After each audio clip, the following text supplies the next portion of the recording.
Hello, this is the week 9 wrap-up video. So in this video, I'm going to go over the discussion, I think it was discussion 7, where you were talking about AI models in practice. I'm not going to switch over to my keyboard. So there are two assignments I'd like to go over, the connections 2 assignment as well as the modeling assignment. But those are still technically open through Sunday, this upcoming Sunday, the 29th, for late submissions.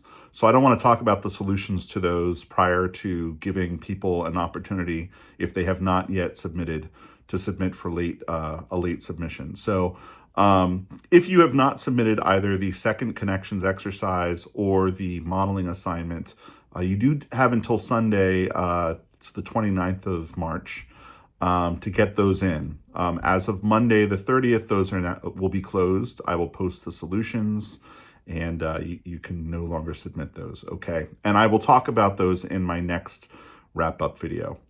So there's nothing really from a keyboard, in my keyboard to go into like Jupyter to show you based on any of the comments, because week 9 did not have a knowledge check and only had a discussion and those 2 assignments. So let me just talk a little bit about the the discussion. And as always, I kind of broke it into 4 different themes. And again, a lot of the themes that come up in these discussions have been kind of constant. So it's sort of interesting as we look at different topics throughout the semester. When I summarize the things that you guys are talking about, they often are kind of coming back to the same types of themes, which I think is really interesting, because it sort of tells me that you're thinking about these themes in these different contexts. So I really like seeing that.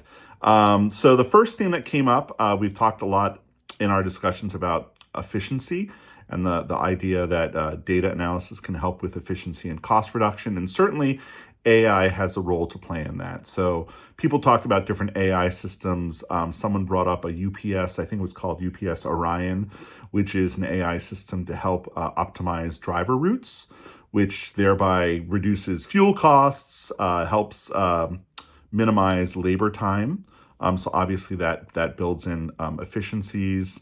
Another example was from JP Morgan. Their fraud detection systems using AI tools makes their fraud detection a little bit more, a little bit quicker. Okay, a little bit quicker. And I think that if you think back to the lecture from week 9, where I talked about AI and how AI differs from more traditional IS systems, I kind of talked about at the very end the fact that AI systems tend to be less about wisdom, more about prediction. But I kind of made that point that it's not even about prediction as much as it's like a smoke detector. It detects things very quickly.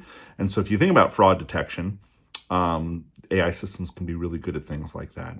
A second theme that came up had to do with personalization. Again, this is a theme that has come up in multiple discussions, using data to help personalize services. So one example which hits home is CVS. So it's CVS's adherence programs, optimizing, kind of trying to predict when people are potentially becoming non-adherent to a medication, when they may be missing a medication, and therefore trying to kind of optimize the type of messaging to that patient, either in terms of timing, in terms of the channel that's appropriate to them. Some people prefer to get texts, some people prefer to get phone calls. Having worked at CVS, I don't know anyone that likes to get a phone call, but I guess, I think probably older people might prefer that over like getting texts and things like that.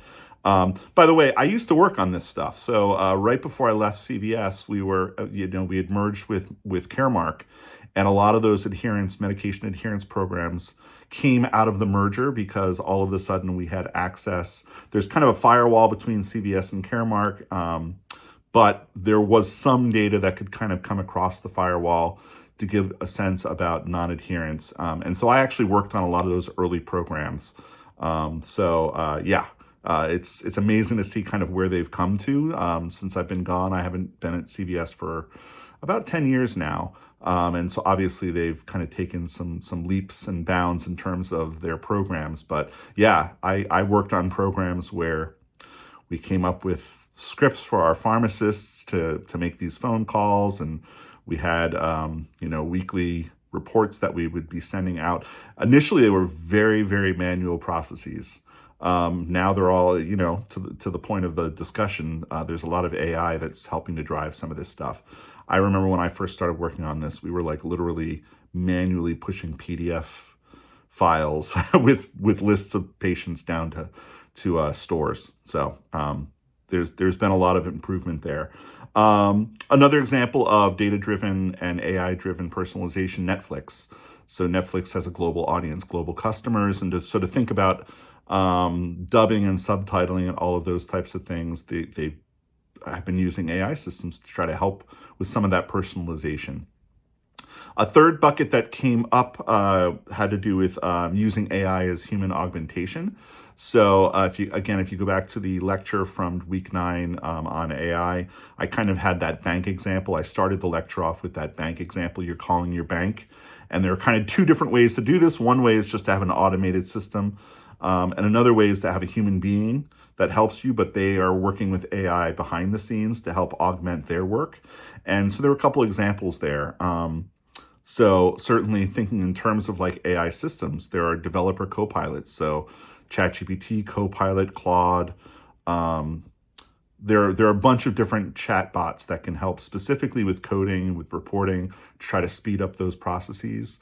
Really interesting example, using AI systems to try to help with air traffic control, to try to help with reducing the risk of collisions, and building situational awareness while always giving the human air traffic controller the ultimate say. You can't have these systems sort of doing the work completely, but they certainly can help augment human traffic controllers, okay? And sadly, we saw this week the example in New York. Often air traffic controllers are very overworked for a host of reasons that I won't get into, but when you have people that are really, really overworked but have a really crucial and essential job, thinking about how these systems can help support their work to help reduce stress, help reduce the cognitive load. I think that certainly is one way to kind of think about how these AI systems can provide value. Okay. And then finally, as we've talked, almost every discussion, there are always kind of limitations, risks, ethical considerations. So an example that came up earlier in the semester, and I think it came up again, is, AI in like New York public schools. So someone had kind of brought up the fact that there's some potentially kind of an inequity there. So, using these systems potentially increases the inequities for vulnerable populations. And I think that that's a really good point. And then another example, AI hiring systems. So I've used the example of Amazon. It's kind of the most famous example where they built a hiring algorithm that told them to hire a bunch of white males because that's what the training data said. Another example that came up was Unilever. And I think that that's always the challenge with these systems, is that because you're relying on historical data to train the models, historical data typically has bias, okay? And so that becomes very challenging. And certainly if you're not paying attention to it, it can really bite you, right? And so that requires companies to really think hard about how to try to manage that bias. And one of the articles I had you read, like about a little bit more than a month ago, was all about, the idea of managing bias. It's probably naive to think you're going to eliminate the bias because it's there, it's in your data. So how do you manage through the bias? And that takes a lot of work, okay, and a lot of thought. Anyway, that's sort of my wrap up of the discussion. So for week 10, we're in week 10 right now, ethics and privacy considerations. There are 3 things due this upcoming Monday, the 31st of March. So the next knowledge check is due. I think it's knowledge check 8, if I'm not mistaken. If I'm not getting my numbers wrong, I think knowledge check 8 is the next one due on Monday. And then there are 2 assignments. There's the,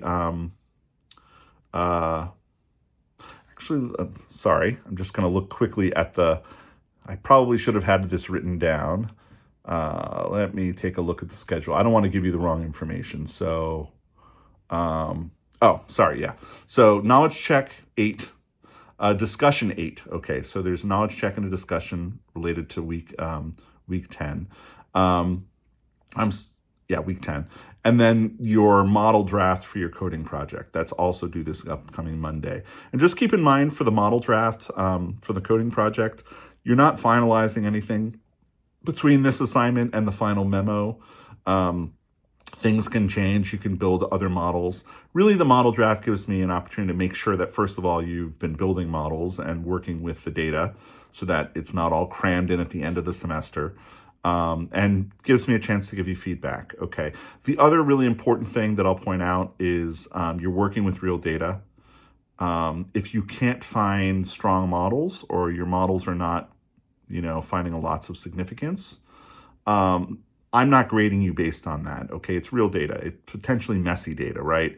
And these are real world considerations. So obviously, if this were your job and you had access to a ton more data, you'd probably be much more concerned about the strength of your models, your p-values, how accurate your models are. In this project, I get that you're using a data set that you probably you found somewhere for free on the internet.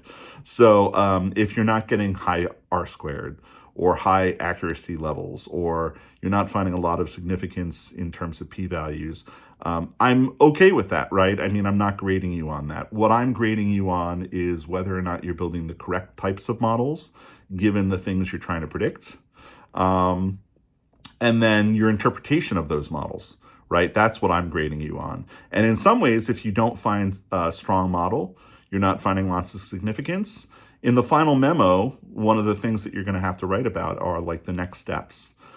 So it gives you something to talk about, right? Why do you think you might not have found significance?